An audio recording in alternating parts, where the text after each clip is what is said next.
Pois bem, turminha, encerrando agora aqui nossa terceira parte, né? Encerrando essa aula agora com a nossa terceira parte, é o seguinte: a partir de agora, uma vez que a gente já entendeu aí sobre proposições simples e compostas, como eu já passei para vocês, acho que isso já ficou um pouco mais claro para vocês. É claro que um ou outro ainda pode ter alguma dificuldade, mas acredito que já esteja bem andado. Passada, né, essa fase, eu penso que agora a gente deveria, se a gente fosse seguir realmente, né, todo o cronograma, era trabalhar com os conectivos lógicos. Mas conectivos lógicos é uma coisa muito simples, tá? Quando passar a tabela para vocês, se for na internet, olha, é uma coisa simples, são 5 conectivos, mais o de negação, então é uma coisa bem simples. A hora que a gente for entrar nisso daí, nós vamos entrar no próximo bimestre agora, nas próximas aulas depois da prova, ok? Nós temos uma prova semana que vem, na sequência a gente entra, tá, no segundo bimestre, e aí a gente começa com os conectivos lógicos. Por quê? Porque depois de entender proposição, essa coisa toda, tem uma coisa que é muito importante, que é o tal de valor de verdade. E hoje eu vou explicar, nós vamos fazer um exercício aqui com vocês, eu vou dar a solução desse exercício, que é o exercício que está aí, um exemplo, né, que eu estou usando um exercício que está aí no formulário, ok? Eu vou solucionar ele para vocês, essa aula, essa parte agora da aula é a solução desse exercício, ok? E depois que a gente tiver, então, noção de proposição, o que é uma proposição simples, uma proposição composta, depois que a gente estiver entendendo de exercícios como esse aí, né, trabalhando com valor de verdade, a hora que a gente entrar em conectivos lógicos no próximo bimestre, vai ficar muito fácil, porque aí a gente vai trabalhar daí em diante, repetindo, entendendo proposição, a divisão, proposição simples e composta, ok? Valor de verdade e conectivos, isso é o básico da lógica. Daí em diante nós vamos trabalhar só com exercício, e aí nós vamos fazer bastante exercício aí até, como se diz, acabar o segundo semestre, entrar no próximo semestre, enfim, fica fácil, ok, da gente trabalhar na sequência só com exercícios, e aí a coisa vai ficar bem gostosa, porque a gente trabalha só com solução de exercícios aí, como se diz, até mais aí, até para o final do ano, é super tranquilo trabalhar com isso e gostoso pra caramba, ok? Mas no primeiro momento, vamos tentar solucionar esse exemplo que eu passei para vocês, tá? Esse exemplo, turma, se quem leu ou quem não leu vai ouvir agora, mas leia tudo. Antes de tudo, sempre lembrando, eu pedi aí para vocês, está escrito no formulário, peguem uma folha separada, tá? E uma caneta ou um lápis, para vocês anotarem o que eu vou pedir para vocês agora, que é um esqueminha para poder resolver esses exemplos, esses exercícios, fica mais fácil, ok? Pois bem, se vocês olharem esse exercício, esse exemplo, quando eu falar aqui agora, vocês vão ver que ele tem a ver com a área de direito. Eu sempre falo para vocês, sempre usei esse exemplo dentro da sala de aula, com relação ao direito, né? Por que a lógica é utilizada em direito e tudo. E eu selecionei esse exemplo, tá? Esse exercício que a gente vai fazer agora, exatamente para vocês já começarem a vislumbrar, já começarem a olhar e entender como que isso é utilizado na prática, ok? Então vamos lá, vamos ler esse exercício aí. O que está dizendo, tá? Um crime foi cometido por uma pessoa de um grupo de 5 suspeitos. Ou seja, houve um crime, tá? E tem 5 suspeitos de terem cometido aquele crime. Quem são essas pessoas? André, Bernardo, Caio, Daniel e Edu. O que vocês vão fazer agora para mim, tá? Para vocês, inclusive, também, é claro, para a gente poder resolver isso legal.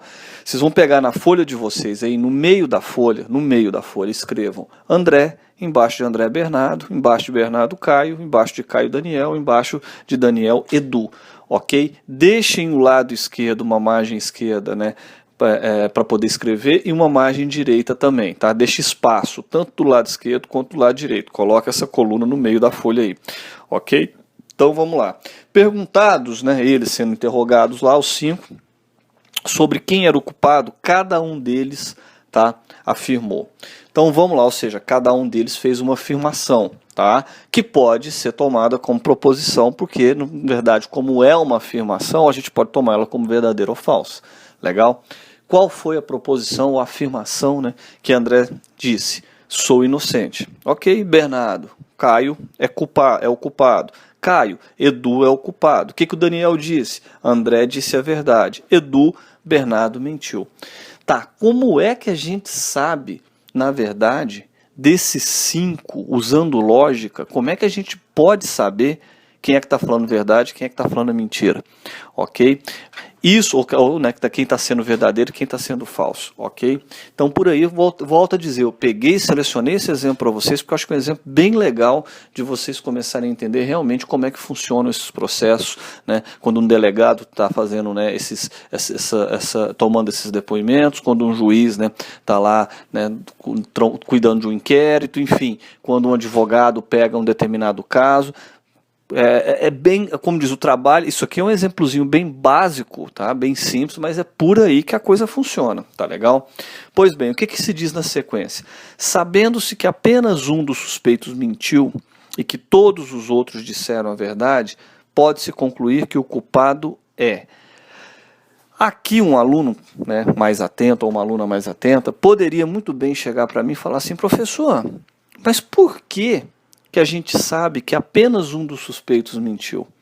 Ora, gente, já começa por aí uma questão de lógica, entendeu? Se a pessoa que cometeu o crime, tá, disser a verdade e assumir, não fui eu que cometi, acabou o caso, pronto, não tem problema nenhum, ok? Mas aí eu já tive aulas, passa de lógica, tudo que teve aluno que levantou a mão e falou: professor, mas se o cara que não cometeu o crime, entendeu, mentir dizendo que foi ele que cometeu, aí tem uma história muito interessante. Prestem atenção, você tem os 5 ali, ok? Se o que cometeu não assumiu, ele está mentindo. Lógico, entendeu? Tá vendo? É uma questão até lógica.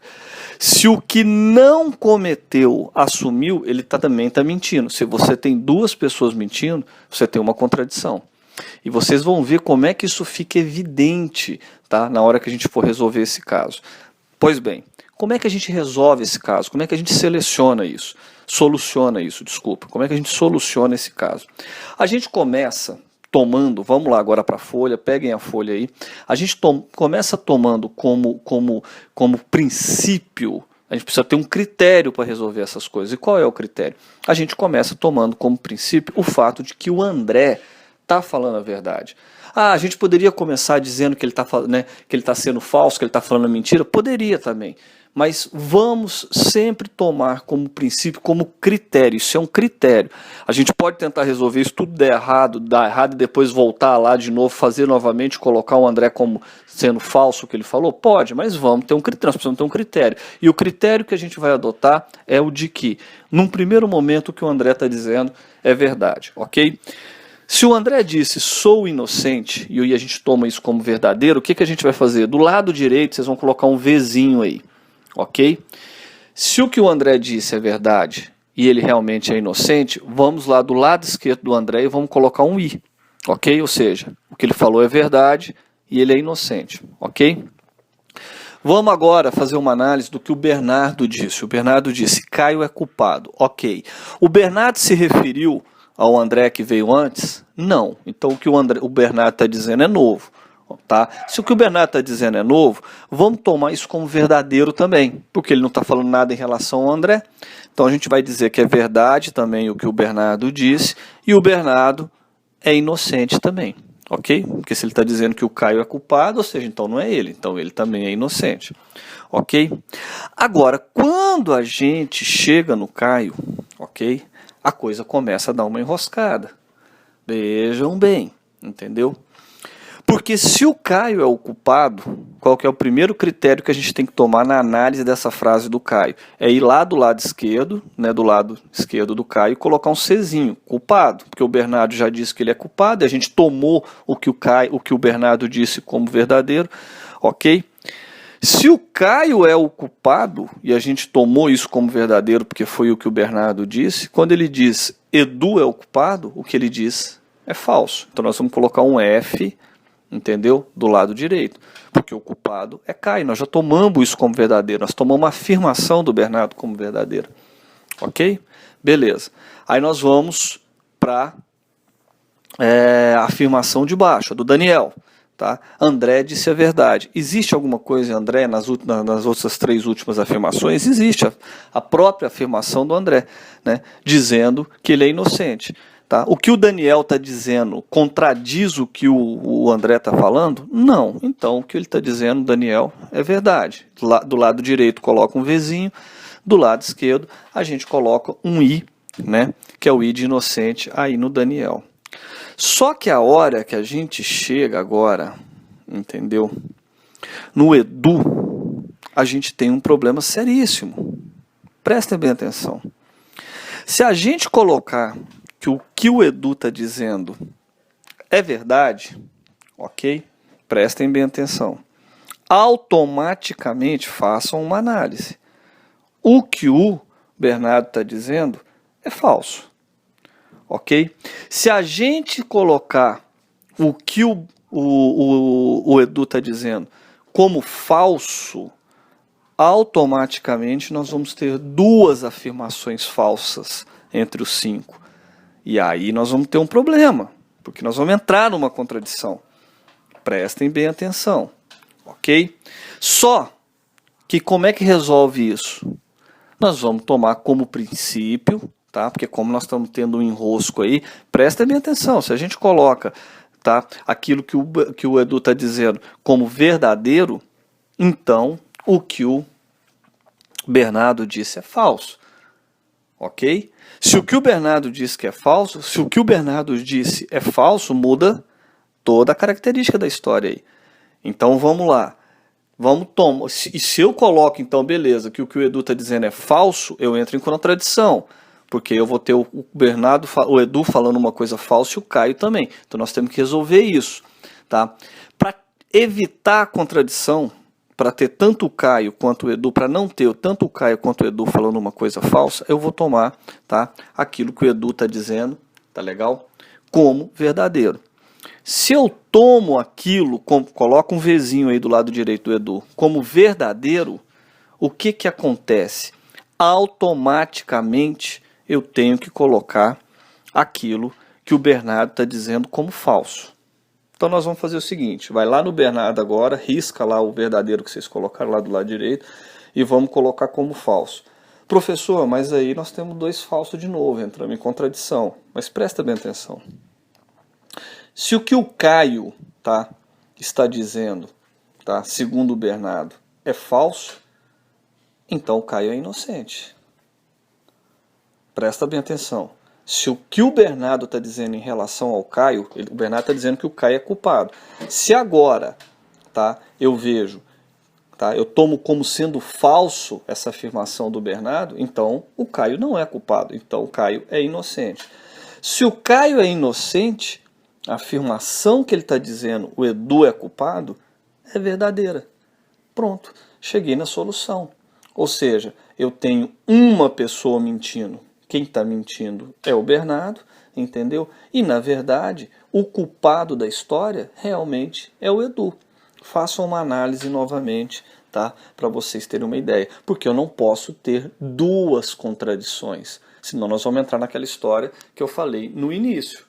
Tá? Senão nós vamos entrar naquela história que eu disse no início, que é qual a história? Entendeu? O cara comete o crime.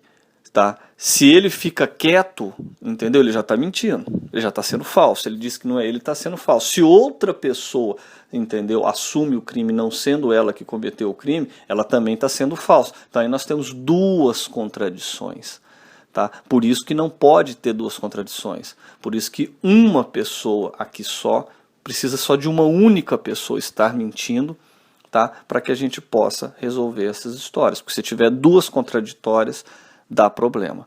O que eu vou pedir para vocês? Revejam novamente esse caso, ouçam novamente esse áudio, dê uma olhada nesse esqueminha que eu passei para vocês aí, ok? Na folha de papel e tudo mais, e vejam, se vocês tiverem alguma dificuldade, por favor, entrem em contato comigo para a gente poder resolver. Um abraço a todos e até a próxima aula, gente. Valeu demais!